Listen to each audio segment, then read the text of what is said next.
What's the highest down payment you've ever seen? The highest down payment I've ever seen was $207,000 where a customer wrote a check for a Fox Racing Silverado. What's the highest down payment you've ever seen? The highest down payment I ever seen is $50,000 in 2500 Duramax High Country. I've had $60,000 on a High Country Tahoe. Beat you, Abby. Yeah, I mean, what, you're paying $1,200 a month for a 2024 Kia Forte at 29%? That's hefty. Yeah. So it is, but oh. Hey, how are you? This is Yusuf, Legacy Motorcars. Hi, how are you? I'm doing good. My phone calls, I just came back from Florida, so it's been a lot of backlog of getting back these messages. So, all right. So you got into a bad deal, unfortunately. In August of 2024, you bought a 2024 Kia Forte. APR is about 29%. Something like that, yeah. Okay. Your payments are $819 a month. You owe $25,000. You want us to buy it? Is that what you want us to do? The purchase was pretty new, so I know like it's probably not possible, but like whatever you feel is best, I'll say. How much is your insurance a month? So my insurance a month is like $450. $450 a month? Mm-hmm. Yeah. So the reason why I asked that is everybody who buys a car or currently has a car should account for insurance being part of an expense for the vehicle. And since the Kia Fortes, I don't know if you remember the Kia Boys. I'm pretty sure the 2024. Do you have the turnkey or do you have the push start?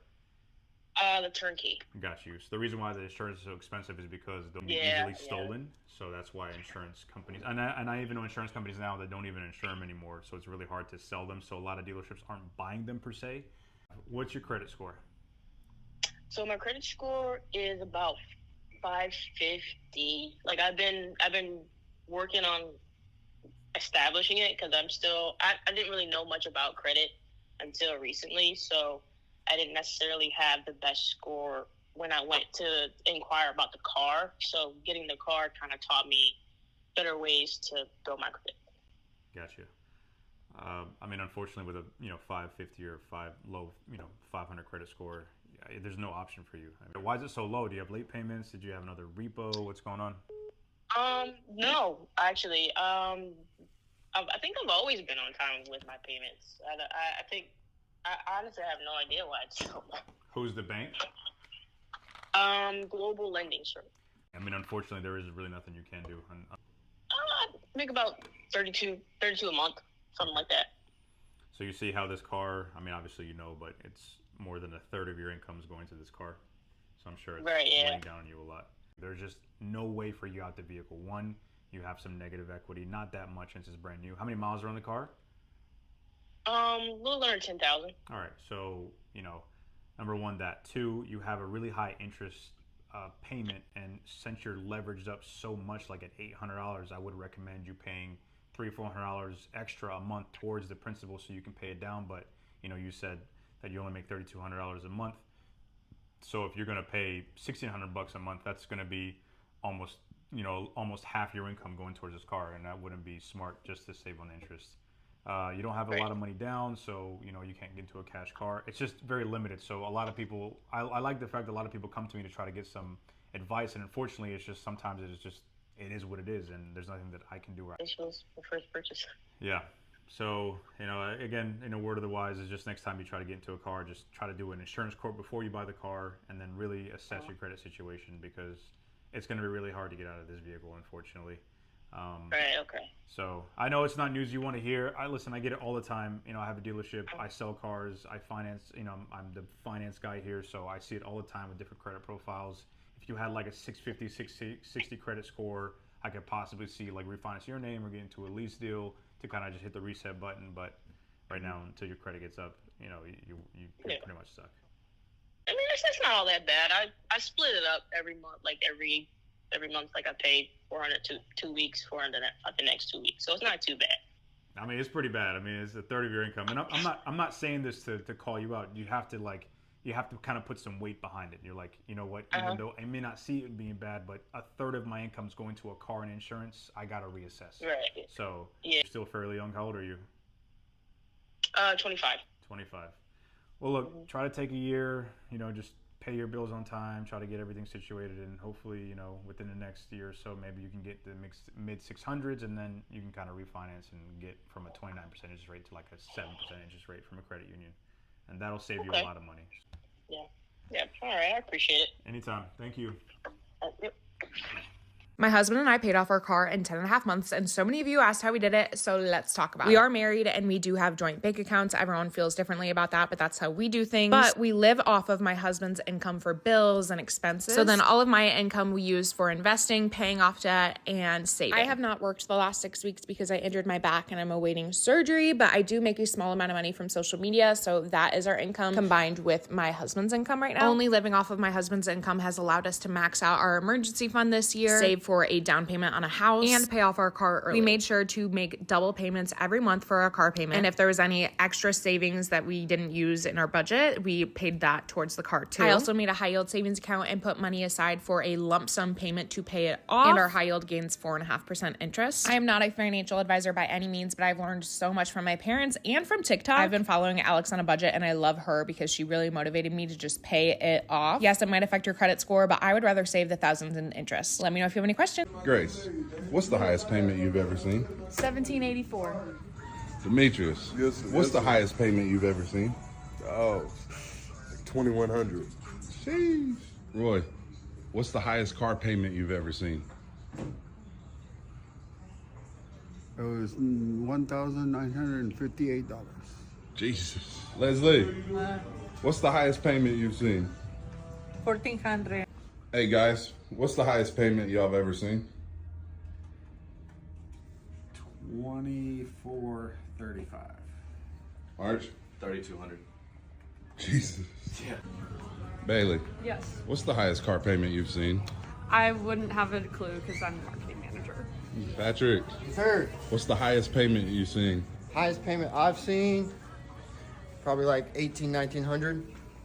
Bro, what's the highest car payment you've ever seen? $2,500, and you can be next. Yes, I have roughly $1,600 a month in car payments. That one costs $660 a month. That one costs fucking $930 a month. That one has like a 4-point-something% interest. That one has like a 5-point-something% interest. I bought them in, was it 2022, 2021, something like that. So the prices and rates were higher, but I can afford them. It's not that big of a deal. It's a Durango RT, so obviously it costs more than the regular Durangos. I know people are freaking out about how much the Durango costs, but full leather, all the sensors, all that shit. $2,500 could pull the camper. Camper's a 33-foot pull behind, weighs like 9,000 pounds. That shit's like 200 something bucks a month. Yeah, they're depreciating assets, but they all have a purpose. So, not selling them. 12 months ago, we took out a 7-year car loan of $30,000. And this might be controversial, but I actually have zero regrets. 12 months ago, we were in a bit of a predicament. Our 2007 Subaru Outback was on its last legs, or last wheels, should I say. And we were just weeks away from settling on our house and moving in. It had been 18 months of renting and paying for a mortgage whilst we were building. And transparently, we just had enough money in the bank. It would have just been every last penny to our name. So we took out a loan. Our interest rate is 5.89%. And our minimum monthly repayments are just under $440 a month. Since we took out the loan 12 months ago, we paid $1,275.68 in interest. I know.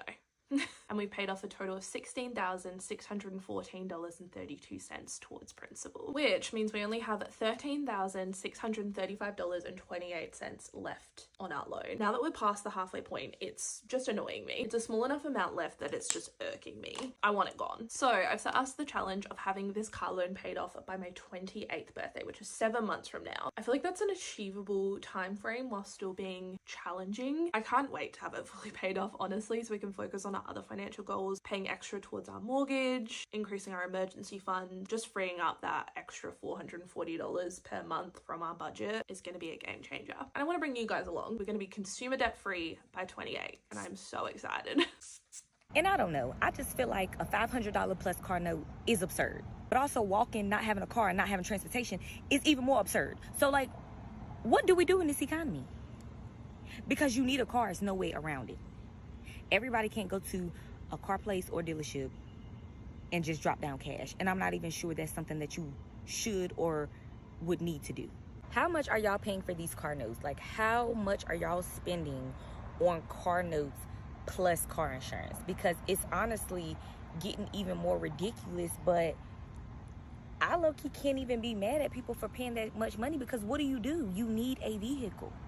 People who don't have a car will tell you just how annoying and how hard it is not having transportation, not having a vehicle that you can just count on to have 24/7, or even having a reliable vehicle. Having a vehicle that's not reliable, that's always breaking down and causing you problems, is just as worse as not having a vehicle.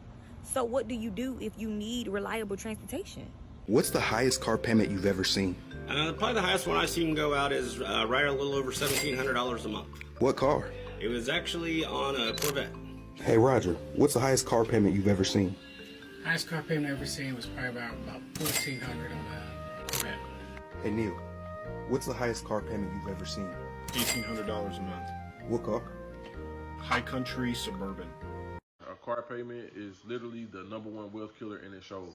My son bought his dream car at 21, a Chrysler 300. And I bought my first dream car, I think at 40, which was a Lexus ES 350. And his car payment at the time was about $600. And my car payment at the time was $537. I want to repeat that. I was making 6 times more than my son made, and his car payment was $70 more per month than I was paying. He also couldn't contribute to his 401k. He also couldn't contribute to the employee stock purchase program. Why? Because the bulk of his net income was dedicated to a depreciating asset. Listen, there is nothing wrong with having your dream car, but it should not hinder you from preparing yourself for financial independence in the long term. I drive my dream car now, right? In 22, I bought a Cadillac Escalade, and guess what? Just like my boy Quay is saying, it becomes just your new normal. It's just a car that I get in. If I had to do both of those things over again, I would have kept my Malibu that I was paying $237 for, paid it off, and I wouldn't have any car payments, and all that money would be able to go to investing. Sometimes it's not God that doesn't provide. It's us that don't properly allocate. A lot of you guys are asking why my car payment is $1,000 a month, and here's why. So I told you guys I got my first car when I was a senior. It was the car of that year. I had a backup camera, I had a push start, everything, right? 9 months later, I crashed it and I totaled it, and my parents had already almost paid it off. So then they pulled me out another car, the same one, but I had to pay it. So I started paying it. I was giving payments, and I was almost done. I had less than $10,000, right? I always kept up with the maintenance, everything. And I don't know why, but there was so many recalls on this car to the point where it almost left me on the freeway a couple times, okay? By this time, I already had my son. He was a baby at that time. And it got to the point where it wasn't even safe for us to be driving in that car. Not even on the freeway, not anywhere. So my mom was like, it was time to upgrade. So I was like, all right, bet. So then I went in, and at that time, it was 2021. I got a 2021 Acura ILX, super nice, brand new, nice interior, everything, right? Never really gave me problems. And I got married. We have 3 kids now, fast forward to now. And we just didn't fit in that little car anymore. We needed a SUV, like a mom car. So I traded in this car, my car for this car, and I'm actually carrying $10,000 of negative equity from my very first car. But I had no choice. Like, at that point, it was not safe to drive that car, so I was like, all right, I'm just gonna have to swallow it and take the L. So that's why my car payment is so high, but it's totally worth it for me because, yes, I have my mom car and we have our room. And look at this car seat. Look at how big it is. It takes up a lot of space because it turns. And my kids are comfortable. We have the stroller in the back. So to me, yes, it's $1,000, but it's our safety, and we have the room that we need. And I love my car. I want to know what y'all's car payments are every month, because I refuse to believe that I am the only person with a high car payment, and I refuse to believe that my husband is the only man with a high truck payment. I don't know if y'all see it, but I literally see vehicles posted for sale now for like $100,000 to almost $200,000. And there is absolutely no way that people are purchasing these vehicles without paying a high car payment. So y'all are mad at me, and I know that I am not the only person with these high ass car payments. I'm not. And other people just might not be telling you what their car payments are, but there are a lot of people with these high car payments for absolutely no reason. Vehicles now are not the same cost as vehicles used to be. I can look online and find a Hoopty, and it's going to be like $15,000. That is wild. So please, tell me what your car payments are, because I need to prove a point that I am not the only person in this predicament. Especially people that bought their cars a few years ago during the pandemic, because that is when the cars started getting really high, which is when I bought our vehicles. So tell me, do you have a high car payment or do you have a low car payment? Because there's got to be way more high car payments than just me.